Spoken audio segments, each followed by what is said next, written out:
Ustaz, gimana kiatnya agar kita tidak berkeluh kesah? Sederhana, kiatnya jangan berkeluh kesah. Quran surah ke-2 Al-Baqarah ayat 157. Kita jawab pakai Quran dulu. Quran surah ke-2 Al-Baqarah ayat 157. Kemudian Quran surah ke-70 Al-Ma'arij ayat 19 sampai ayat 23. Itu solusinya. Dari mana tahu solusi itu? Dari Quran surah kedua Al-Baqarah ayat ke-45. Sudah? Di satu Quran surah kedua ayat 155, kedua Quran surah ke-70 ayat 19 sampai 23, ketiga Quran surah kedua kembali ke Al-Baqarah ayat 45. Sekarang lihat keterangannya. Biasanya kalau yang dikeluhkan itu apa, Bu? Pak, yang dikeluhkan dalam hidup masalah kan? Ya. Biasanya orang cenderung mengeluhkan masalah. Kalau tidak ada masalah, tidak ada yang dikeluhkan. Maka lihat apa keterangan disampaikan oleh Quran berikut ini. Quran surah kedua Al-Baqarah ayat 155. Sebelah kiri paling atas posisinya. Walanabluwannakum bisyai'in. Ya. Walanabluwannakum, dan setiap kalian yang hidup pasti kami akan uji dengan berbagai persoalan hidup untuk meningkatkan kualitas hidup kita. Perhatikan rumus Qurannya ya. Ini rumus dalam Al-Quran. Walanabluwannakum bisyai'. Kata Quran, setiap kalian yang hidup akan diuji dengan berbagai persoalan kehidupan, ya. Bersanding lurus dengan masalah, ya. Lihat rumusnya. Hidup berbanding lurus dengan persoalan, dengan masalah, ya. Artinya setiap orang yang hidup pasti punya masalah, ya. Ingat betul ya, setiap orang yang hidup pasti punya masalah, karena masalah ini diciptakan untuk meningkatkan kualitas hidup, ya. Kalau tidak ada marah, bagaimana bisa menguji sabar? Kalau tidak ada bohong, bagaimana bisa ketahuan jujur? Ya. Kalau tidak ada cemberut, bagaimana bisa tampak senyum? Ya. Kalau tidak ada malas, bagaimana bisa ada rajin? Ya, selalu ada, diciptakan itu untuk meningkatkan kualitas kehidupan kita. Jadi sepanjang orang hidup pasti punya masalah. Tidak ada orang yang hidup tidak punya masalah. Ya. Bapak, Ibu sekarang kelihatan seperti tenang-tenang saja, padahal belum tentu itu saat datang nggak punya masalah. Ya mungkin di hatinya sedang ada gejolak, ada persoalan. Pasti setiap orang hidup punya masalah. Saat Anda mengatakan saya ingin tidak punya masalah, maka seketika sebetulnya sedang menciptakan masalah, ya. Seseorang berpikir tidak punya masalah, itu sedang mengundang masalah. Jelas sampai sini? Ya. Jadi kalau ada orang misalnya tidak ingin punya masalah, itu sama dengan dia tidak ingin hidup. Hidup berbanding lurus dengan masalah. Saat orang tidak ingin punya masalah, itu sama dengan tidak ingin hidup. Pertanyaan saya, Bapak Ibu ingin punya masalah atau tidak? Ya sudah. Kenapa mengeluh? Ya. Dijawab tidak, takut tidak hidup, ya. Dijawab ingin juga repot, ya. Sekarang lihat, ya. Nanti kita lihat bagaimana cara mengatasinya. Bisyai, bentuknya macam-macam, ya. Minal khauf, ada khawatir, ya. Ini sudah mendung, pikiran sudah fokusnya kemana-mana gitu ya. Ada yang mikirkan jemuran, mikirkan banjir, mikirkan hujan, macam-macam bisa terjadi. Walju', lapar, ya, barangkali ada yang berangkat belum makan dulu. Ya, Ustaz kapan selesainya, udah 2:30 belum beres juga misalnya. Ya, ada macam-macam, ya. Wa naqsi minal amwal, kekurangan harta benda. Wal anfus, sakit sampai ada yang meninggal. Yang paling menarik wat thamarat. Di situ diartikan apa? Buah-buahan. Padahal itu bahasa kiasan, ya. Ibu kalau nanam sesuatu, Bapak nanam sesuatu sudah tumbuh, yang mau dipetik apa ya? Buahnya. Itu bahasa kiasan. Ini ada orang sudah menanam modal dengan tenaganya, dengan berbagai halnya, tiba-tiba setelah mendapatkan keuntungan, keuntungannya diambil direbut oleh orang lain. Ada yang begitu. Itu bahasa kiasan. Ya, itu indah sekali kiasannya, ungkapannya, ya. Nah, ini semua masalah dalam hidup yang niscaya kita hadapi. Kata Allah, cara menghadapinya jangan berkeluh kesah. Karena saat kita berkeluh kesah pun masalah tidak akan hilang, ya, tampak masalah juga. Kata Quran, wa basyiris sabirin, berikan kabar gembira pada orang-orang yang sabar. Ini kuncinya. Yang pertama,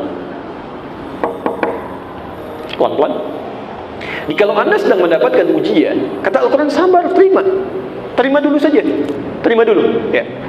Jadi jangan mengeluh, ya. Bagaimana cara menerimanya? Al-Baqarah ayat 286, pelan-pelan.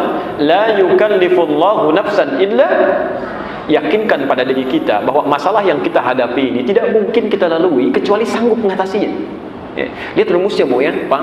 Kalau Anda dititipkan masalah sebesar apapun, itu artinya Allah percaya kepada kita. Karena persoalan itu hanya mampu kita tuntaskan, orang lain nggak sanggup. Ya. Ini seakan-akan kalau bahasa Qur'annya, hei, ini saya percayakan pada kamu karena kamu yang bisa, yang lain nggak bisa. Kamu jangan mengeluh, cuma kamu yang bisa. Ya. Masa Allah percaya, kita tidak percaya?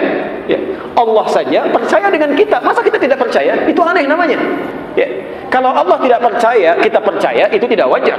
Tapi kalau Allah percaya, kita yang nggak percaya atau ragu, itu ada persoalan dalam diri kita. Allah percaya memberikan kita masalah, maka terima itu dengan sabar. Terima. Ya. Ingat, mengeluh tidak menyelesaikan persoalan. Saya pernah berikan ilustrasi di sini tentang wajan dengan cacing itu. Pernah saya berikan? Masih ingat? Oke. Ini ada wajan. Baik.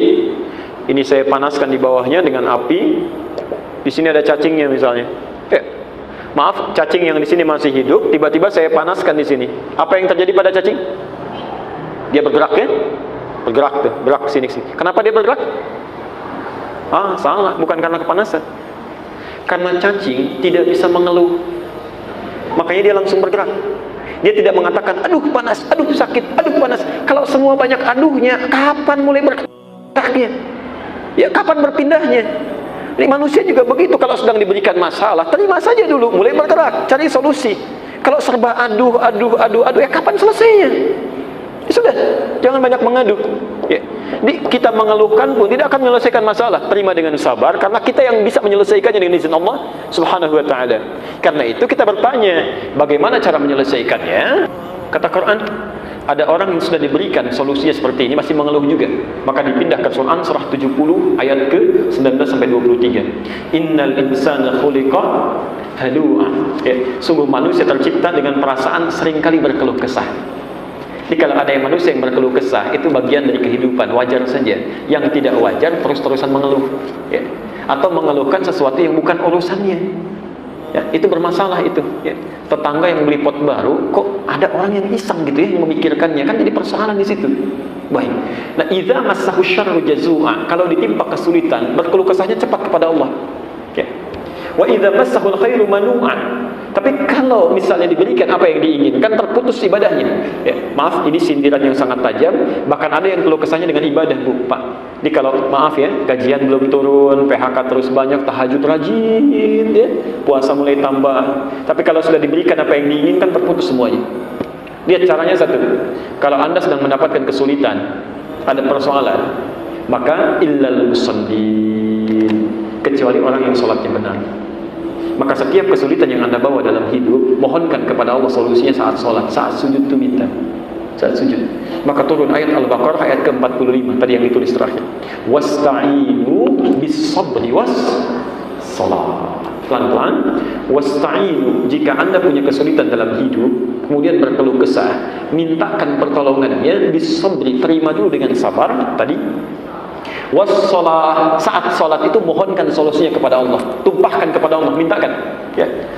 Bahkan nanti setelah kita bahas ayat yang kelima di hadis qudsi Abu Daud nomor hadis 821, ternyata masya Allah, Allah itu sedang menunggu kita dalam salat dulu, Pak.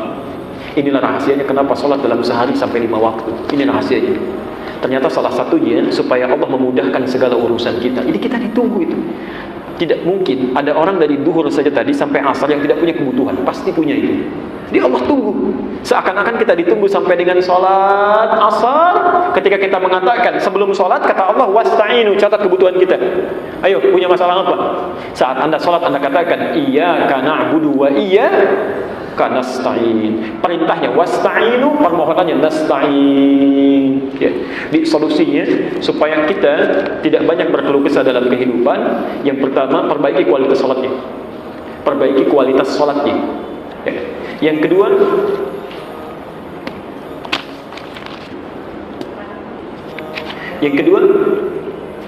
perbanyak syukur atas setiap nikmat yang telah Allah berikan. Ya. Perbanyak syukur. Ya. Syukur itu akan menghentikan keluh kesah biasanya. Ya. Jadi kalau orang sudah banyak mensyukuri nikmat yang Allah berikan, maka keluh kesah akan berkurang. Ya, akan berkurang. Ibu bapak sekalian, catat betul ini ya, kaidah dalam nikmat ini. Biasanya